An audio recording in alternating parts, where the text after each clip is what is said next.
ડેસ્કટોપમાં જઈશ, બરાબર, અને ફોલ્ડર બનાવું છું, ન્યૂ ફોલ્ડર સાસ. ઓકે, એક ફોલ્ડર બનાવ્યું સાસ. Alright, okay. પછી શું કરો, એ ફોલ્ડરને આપણે એડ કરી દો અહીંથી. Add folder to workspace. કયું? સાસ. આ ફોલ્ડર એડ કરી દો. ઓકે. પછી શું કરવાનું તમારે, અહીંયા આવવાનું અને અહીંયા સર્ચ મારો લાઈવ સાસ કમ્પાઇલર. આ જે છે કમ્પાઇલર પણ બનાવ્યું હતું રિત્વિક દે, અહીંથી ઇન્સ્ટોલ મારી લો. ઓકે, અહીંથી ઇન્સ્ટોલ મારી દેવાનું. પછી આમાં શું કરો, એક ફાઇલ ક્રિએટ કરો. નામ શું આપું છું? સ્ટાઇલ ડોટ, હવે SCSS. SCSS. ઓકે, આ શું છે? સાસ ફાઇલ છે. તો સૌથી પહેલા આપણને ક્વેશ્ચન થાય સાસ શું છે. ઓકે, તો આપણે ગૂગલ જઈએ, બરાબર, અને સર્ચ મારીએ what is SaaS. Okay, what is SaaS. Okay, તો જો પ્રભુશ્રી સ્કૂલનું છે. પછી અહીંયા ક્લિક કરું. ઓકે, અહીં શું લખ્યું છે? CSS with super powers. Okay, આને શું કહેવાય? CSS pre processor. સાસ છે, આના જેવું બીજું બી આવે એક લેસ, પણ અત્યારે વધારે ચાલે છે કયું? સાસ. સાસ કશું નથી, તમારે પ્રોગ્રામિંગ ફીચર્સ યુઝ કરવા હોય લાઈક વેરિયેબલ્સ, બરાબર, પ્રી કન્ડિશનલ સ્ટેટમેન્ટ્સ.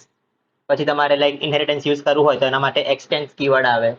તમારે ફંક્શન્સ યુઝ કરવા હોય તો એ બી કરી શકો. એના માટે મિક્સિન્સ આવે. તમારે આ બધું આપણે આગળ જોઈશું. ઓકે, અત્યારે શું, અત્યારે એટલું સમજો, બરાબર, કે CSS બહુ પાવરફુલ થઈ જાય છે તમે સાસ યુઝ કરો ને તો.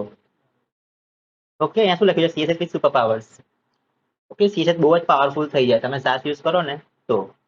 ઓકે, આમાં ઘણા બધા ફીચર્સ તમે યુઝ કરી શકો પ્રોગ્રામિંગના, લાઈક વેરિયેબલ્સ છે, બરાબર, પછી ફંક્શન્સ છે, ઇનહેરિટન્સ છે, બધું બહુ યુઝ કરી શકો. Okay, alright. તમારે ફાઇલ તમારે શું કરવાની? .scss થી. ઓકે, .scss થી તમે પેલું પ્લગઇન ઇન્સ્ટોલ મારો એટલે અહીંયા એક ઓપ્શન આવે જો કયો? વોચ સાસ નો. અત્યારે ક્લિક નહીં કરવાનો. Okay, alright. ઓલરાઈટ, પછી શું કરું છું? એક ફાઇલ બનાવું છું, index.html. Okay, alright. આમાં શું બનાવું છું? એક H1 ટેગ. આને કહું છું મેઇન હેડિંગ. પછી બીજો બનાવું છું એક H2 ટેગ. આને હું કહું છું સબ હેડિંગ. ઓકે, પછી આપણે બનાવીએ છીએ હવે HR ટેગ. ઓકે, ઓકે, અહીંયા વિથ અહીંયા આપણે કલર આપી દઈએ, લેટ્સ સે રેડ, અને સાઇઝ આપી દઉં લેટ્સ સે 5 પિક્સલ. આને ઓપન કરું. ઓકે, હવે જે બ્રાઉઝર છે ને એ સાસ ફાઇલને સમજી ના શકે. એ કઈ ફાઇલને સમજી શકે? CSS ફાઇલને. તો અહીંયા તમારે આ સાસ ફાઇલ ક્યારેય લિંક નહીં કરવાની. આ રીતે, બરાબર, સ્ટાઇલ ડોટ SCSS આ રીતે ક્યારે તમારે લિંક નહીં કરવાની સાસ ફાઇલને. બ્રાઉઝરમાં કેપેબિલિટી નથી કે એ સાસ નું સિન્ટેક્સ અન્ડરસ્ટેન્ડ કરી શકે.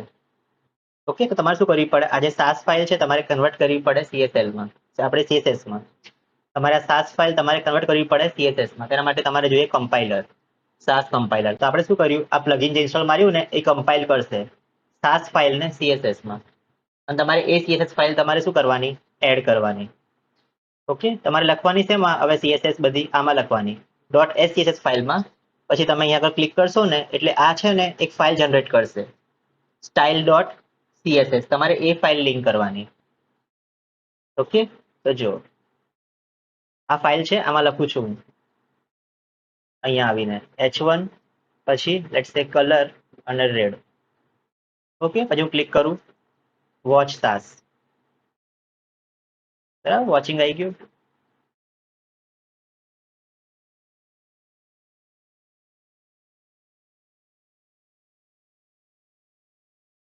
વોચિંગ આવી ગયું. ઓલરાઈટ, તમારે અહીંયા આગળ એડ, તમારે અહીંયા એડ કરવાની કઈ ફાઇલ? style.css.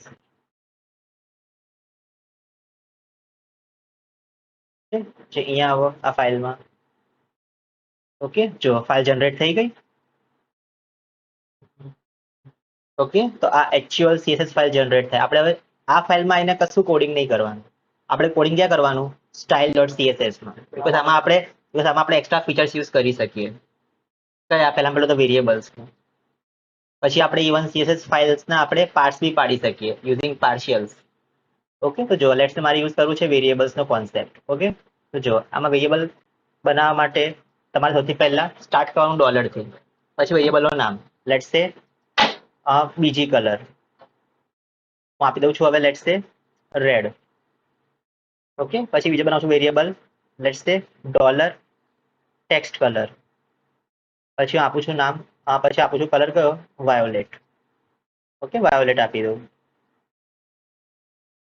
ઓલરાઈટ, બીજી કલર રેડ અને ટેક્સ્ટ કલર કયો, વાયોલેટ. આ બે બનાવ્યા વેરિયેબલ મેં.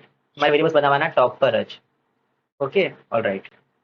આ કઈ ફાઇલમાં, .scss ફાઇલમાં. Okay, alright. હવે જુઓ, હવે હું શું કરું છું, જો આ ફાઇલ આવું છું index.html. હવે જો મારે શું કરવું છે, જો આ જે કોડ છે આને હું કોપી કરી લઉં ફરતી 2 વખત, પછી આ ત્રીજી વખત, 3 વખત કોપી કર્યું. ઓકે, આઉટપુટ જોઈએ આપણે હવે. આ આપણું આઉટપુટ છે. ઓકે, તો જુઓ, લેટ્સ સે h1 ને મેં કલર કયો આપ્યો અત્યારે, રેડ, અને h2 ને બી કલર આપું છું રેડ. બરાબર, રેડ આપ્યો.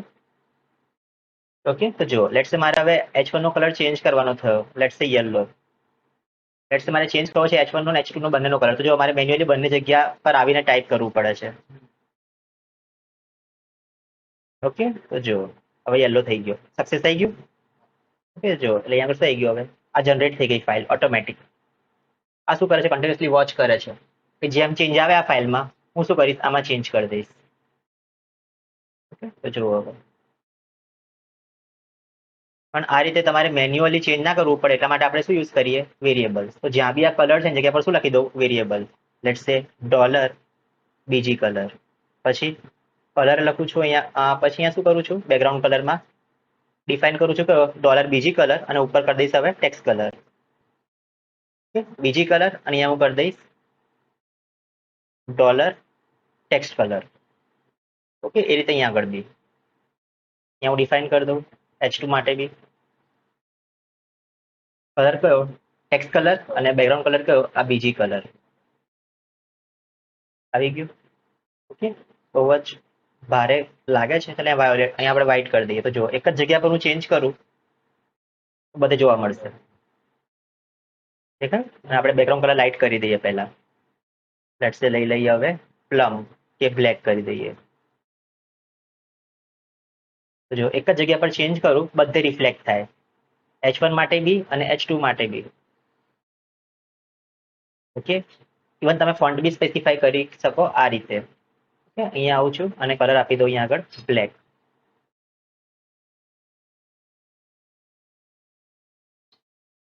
કલર કાઢી જ નાખીએ અહીંથી. ડિલીટ મારી દઈએ. ઓકે, અહીંથી બી કલર ડિલીટ મારી દઈએ આપણે ઉપરવાળામાંથી, ને આપી દઈએ ચલો કલર બ્લેક. બધે બ્લેક કરી દઈએ.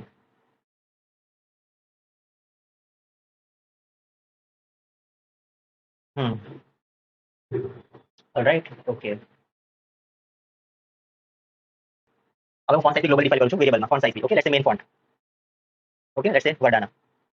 ઓકે, પછી આગળ આવું ફોન્ટ ફેમિલી હું સ્પેસિફાઈ કરું હવે વેરિયેબલ આપણો કયો, મેઇન ફોન્ટ. ડોલર પછી મેઇન ફોન્ટ. ઓકે, હા, બરાબર. અહીંયા આપણે સ્પેસિફાઈ કરી દઈએ હવે ફોન્ટ ફેમિલીમાં main font, dollar main font. એટલે આ ફોન્ટ હવે એપ્લાય થઈ જશે વર્ડાના, h1 માટે બી અને h2 માટે બી. આવી ગયું, બરાબર. લેટ્સ મારે ફોન્ટ ચેન્જ કરવાનું છે આખી વેબસાઇટમાં, એક જ જગ્યા પર ચેન્જ કરું અહીંયા આગળ, લેટ્સ સે કરી દઉં એરિયલ, તો બધે રિફ્લેક્ટ થઈ જાય, h1 માટે બી અને h2 માટે બી. ઓકે, આ ખ્યાલ આવે આપણને, આ કોન્સેપ્ટ વેરિયેબલ્સનો. ઓકે, હવે શું કરું છું, આને કમેન્ટ કરી દઉં આ કોડને. Okay, alright. પછી શું કરું છું, આ જે કોડ છે એને કમેન્ટ કરી દો આખો.